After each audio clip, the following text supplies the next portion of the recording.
Throughout this series, we've taken a look at some pretty interesting and downright scary legends and creatures. And yet, none have been so grotesque, so obnoxious, and so terribly malicious as the ones known as goblins. We all know what goblins are. We've seen them in many movies, video games, books, and anime, where they take on various roles, usually those of greedy, gold-hungry menaces that lurk in forests and torment humans. But where exactly do these dastardly little scallywags originate from? And is there more than one kind of goblin? More importantly, what in the blazes are you meant to do if one shows up in your house? In today's video, we'll be covering all of this and more as we delve into European folklore and see what we can learn about these pesky little green men. Throughout history, goblins have been known by a few different names in various languages and cultures, but most of them sound quite similar to the term we all know today. The English word goblin appears to have been formed from French, German and Latin influences, and was only adapted into the English vocabulary around the 14th century. Before that, goblins were used in a range of poetry and old literature, usually where they were depicted as nefarious, wicked or otherwise mischievous beings who coexisted with humans, though usually amongst the mire of the woods, or outside of regular human perception. But believe it or not, there isn't just one type of goblin. While many may think of these tiny green pests frolicking about the forests, pouncing on unsuspecting travellers, or scratching their scrotum chins as they count their gold, goblins are actually quite a diverse group. For instance, amongst the goblin species, we have the redcap, a terribly awful and malevolent goblin thought to inhabit the areas around the Anglo-Scottish border. Whilst we often see goblins as almost comical creatures whose worst crimes are hoarding piles of gold, the redcap goblin is far more sinister, that he actually murders people. In fact, he earns his name Redcap from soaking his hat in the blood of his victims. The redcap is often thought to be seen as short as his green-skinned brothers, but that he also has long repulsive teeth that he uses in the massacring of his victims. He has long skinny fingers that come attached with eagle-like talons, and a set of fiery red eyes that burn bright in the darkness. He has a mop of unruly hair that streaks down his shoulders, and is thought to wear iron boots, those that clank, as he chases you through the wilderness. Finally, there is of course his red hat, which, as aforementioned, is thought to be red from the blood of his prior hunts. It's also not uncommon for the redcap to be seen with a pike staff, which you can safely assume isn't used for reaching high places. There exist stories of travellers taking refuge in caves, only to learn that they are actually squatting in the redcap's lair. If the redcap learns of their presence, he will proceed to launch large stones at them with the intention of crushing them. Now, you might think that regardless of how fearsome a goblin might seem, you could probably still take him in a fight, right? Well, it might not be so simple, because the redcap is thought to be ridiculously strong, and appears to be unfazed by any mortal strike. However, if you happen to be well versed in scripture, because you watch my Biblical Stories Explained videos, you'd probably survive the encounter, given that the redcap cannot bear to hear the words of the holy books. You may also use a crucifix to ward him away, both of which can cause him to yell profanities at you before he is consumed in a ball of flames. When he dies, he also leaves behind a large tooth, which you might consider as a souvenir, or maybe something to pawn off on eBay. Do people still use eBay? There are also the Dunters and the Poweries, two goblin variations of the redcap that were made popular by the folklorist William Henderson in the 19th century. These devilish goblins make their homes around castles and towers, but unlike the redcap, the Dunters and the Poweries are not homicidal creatures, but instead heralds of omens, and awfully noisy ones too. They are thought to grind barley in a quern, but they do this as loudly as possible on purpose. It's thought that if you hear this sound for a prolonged period of time, or if it is so loud that you can't hear anything else, then surely something bad is about to happen. Of course, there are many takes on the redcap, and few stories actually attribute them to being benign creatures. A tale of a redcap in Perthshire, Scotland depicts the goblin as being no more than a tiny little man living in a castle, who bestows greetings and good fortunes on all who meet him. In Dutch folklore, meanwhile, the redcaps are seen to be more like brownies. household spirits that, whilst may turn ugly, for the most part are subservient and keen to do chores around the house whilst the owner sleeps. Some of you may know the legendary Scottish tale regarding Lord William de Soulis, a Scottish nobleman who was thought to have had dealings with the Wizard of the North known as Michael Scott. You can find a video on him that I made in the Occult History playlist. In any case, it's understood that William de Soulis had a familiar known as Robin Redcap, and it is this sinister little goblin who brought about much destruction, as well as the encouragement and practice of devil worship. When the public learned of de Soulis' little companion, they had de Soulis boiled alive. Whatever happened to Robin Redcap is unknown, but it's thought that he either escaped to find a new master or simply returned to some layer of hell. Others believe that Robin Redcap was a collection of spirits, and that it is these spirits that plague old abandoned castles, and that for every ruin in Scotland, a spirit of the Redcap presides over it. Perhaps the most popular of the goblins that most people will be familiar with is the Hobgoblin. Whilst the Hobgoblin isn't a psychopath like the Redcap, he can still be quite a nuisance.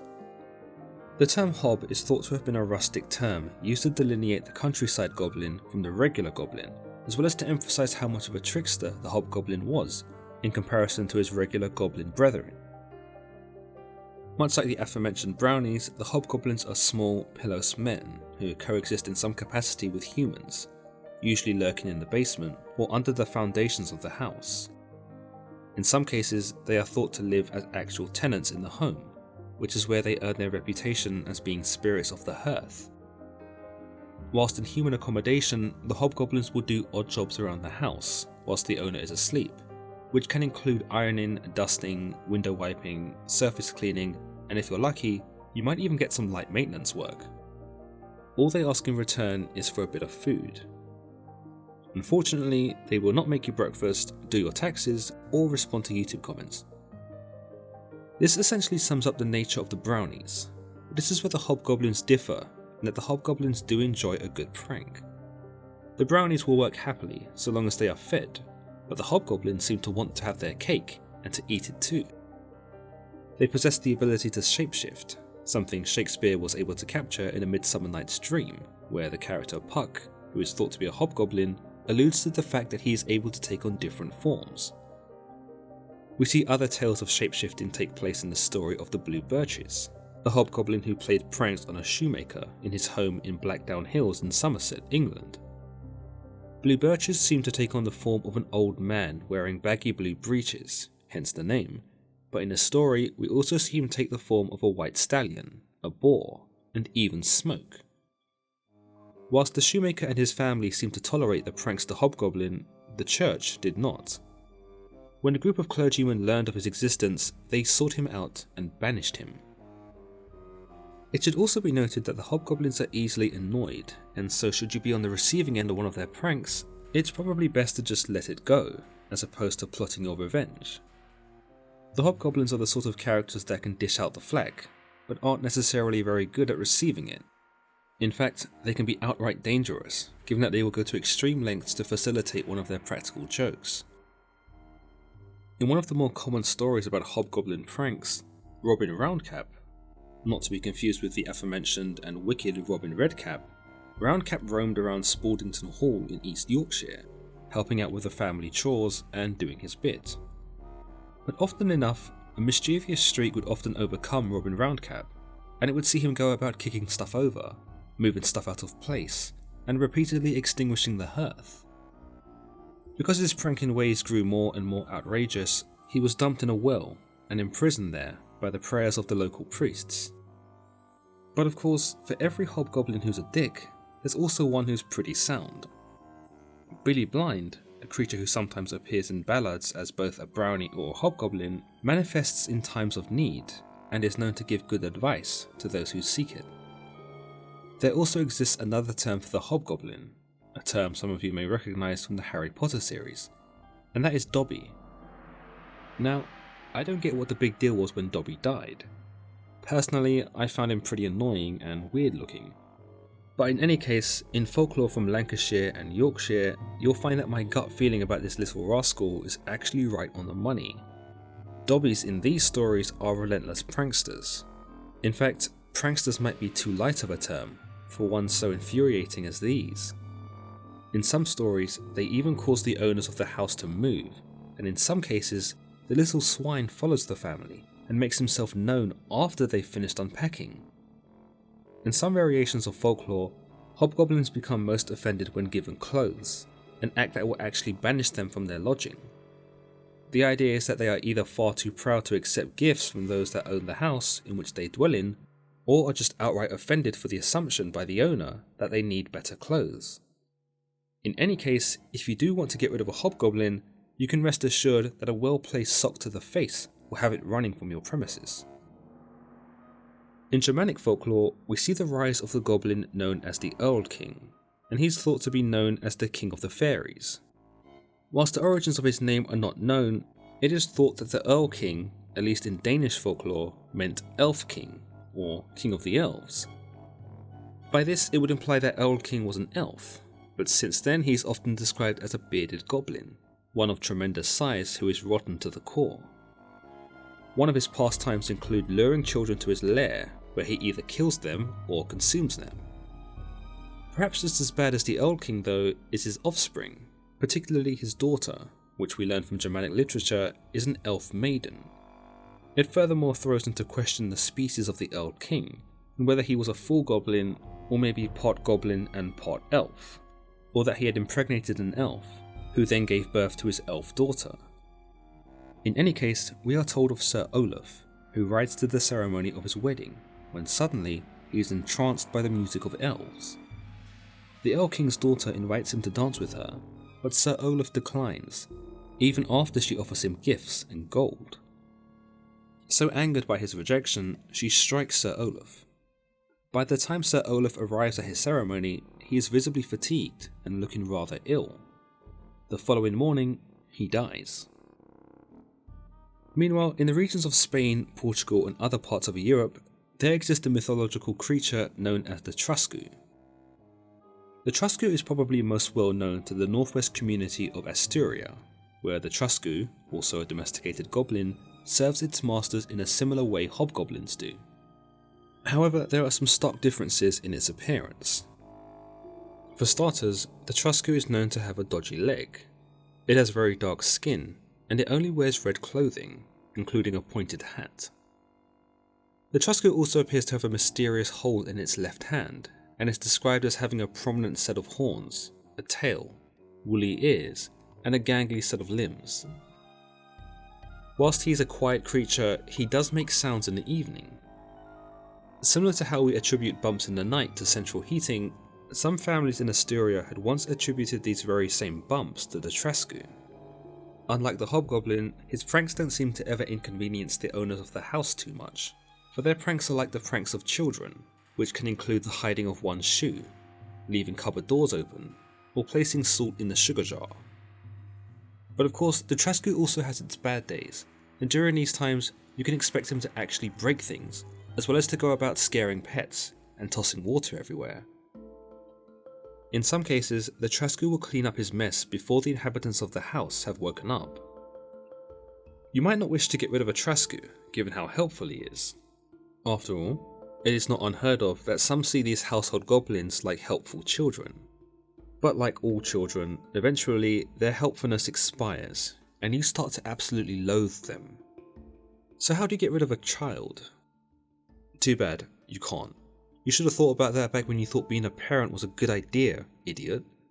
But as far as the Trasku goes, getting rid of him can be done, though it is tricky. After all, the Trasku is clingy, and he'll do whatever it takes to stay in your employ. Like the hobgoblins, it is not unheard of for them to follow their masters to their new homes, where suddenly they spring out of the woodwork, like nothing had happened at all. So changing location won't help you here. But what can be done though is to challenge the Trasku to an impossible task, such as holding water in his palms, finding a long lost trinket, picking up and holding seeds with his left hand, or to get YouTube to send you your silver plaque for reaching 100,000 subscribers. Due to the Trasku's helpful nature, he accepts the challenge regardless of its difficulty, and because he is prideful, he genuinely believes he can complete it. However, when he becomes exhausted from his efforts and fails to accomplish the task, he flees with embarrassment. In Cantabrian mythology, the Trask isn't a domesticated goblin, but instead a creature that lurks in the forests, where he dresses in leaves and moss. Whilst he is not a malevolent creature, he does appear to shit-talk those who passed by, particularly women who he enjoys playing pranks on, or disturbing them from their routines. The Trask also goes by other names across Europe, including gnomes, sylphs and kobolds, the latter also featuring in Germanic myth too. Meanwhile, over in America, most notably the state of Delaware, we see the rise of the Pukwudgie, which is described as a little wild man in the woods that disappears shortly after being spotted. Going by local legend, the goblin-like creature can teleport, and he maintains the sick ability of being able to trick and lure people to their demise. He's also able to utilize magic and cast a range of spells, most of which are destructive. His arsenal also comes equipped with a bow, a quiver of poisonous arrows, and maintains some sort of ambiguous arcane ability that sees him produce fire.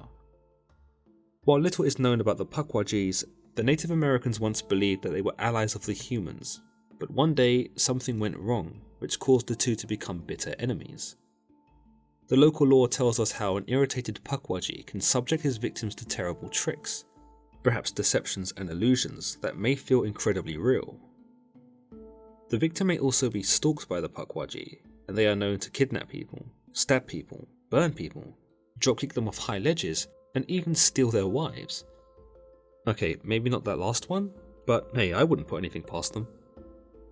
Meanwhile, in the areas of Bolivia, Peru, Ecuador and Colombia, there exists a creature known as the Mookie, a goblin that lives within the mines of the South American region. Amongst the forests and the ruins of castles, mines are also a habitat in which we commonly see goblins depicted in. Perhaps it is the dark, treacherous and unknown environment which makes a mine such a favoured place of goblins, or at least a place that is often associated with them. The constrained underground space is certainly an area that goblins who don't want to be found by humans would certainly go, and so it makes sense that should they be discovered, they would certainly be hostile towards those who found them. The Mookie are considered to be very small creatures that stand no taller than 2 feet. They are thought to be small, ugly-looking creatures with disproportionate limbs, oversized heads, and a small or sometimes non-existent neck. It is able to produce a husky tone from its mouth, one that is incongruent with its small stature, and has long locks of bright blonde hair. They are often bearded, with hair festooning over their nose and cheeks, which makes their bulbous eyes all the more foreboding, mostly because their eyes are said to glow. Whilst little is known about the function of the Mookie, we understand that they themselves are miners as well, though their purpose for mining remains unclear. While some are depicted as using pickaxes, others are thought to use the horns upon their heads to smash rocks apart. Interestingly, they do have an array of mining tools and even lanterns at their disposal, those that were either crafted from their own materials or most likely stolen from the human miners. These resources even extend to mining outfits, which the Mookie can be seen wearing, protective boots, and even helmets, because safety first, right? When Andean and Christian cultures first began to cross over, the myths were enhanced, and the Mookie became an even more dangerous creature. It would steal children from families, mostly those that were unbaptized, or from families that had been loose with religion. These children were sometimes thought to become Mookies themselves, and in turn go out and steal other children once their transformation was complete. It's thought that the children who are captured actually begin to develop a sort of goblin skin, a condition that is only curable by church ritual. Whilst the Mookie choose to be isolated from humanity by taking to the mines, there are also variations of the tales that state the Mookie actually help human miners. Other renditions of the tale suggest that the Mookies hate most of humanity, but that they have consideration and care for the honest folk that enter the mines, those that have good intentions and will not tell anyone of their existence. It is also thought that the Mookie can be bartered with, in that by trading coca or alcohol, he will do the miners' work for him. The Mookie will also work for the company of a woman, but when that woman is taken away, the Mookie can turn violent, which usually ends up in the deaths of those who come to take her. But if there are any goblins lurking around in other areas of the world that I might have missed, then be sure to let me know of them in the comments below. As always guys, if you've enjoyed today's video, then don't forget to like and share, and don't forget to subscribe. Until the next time.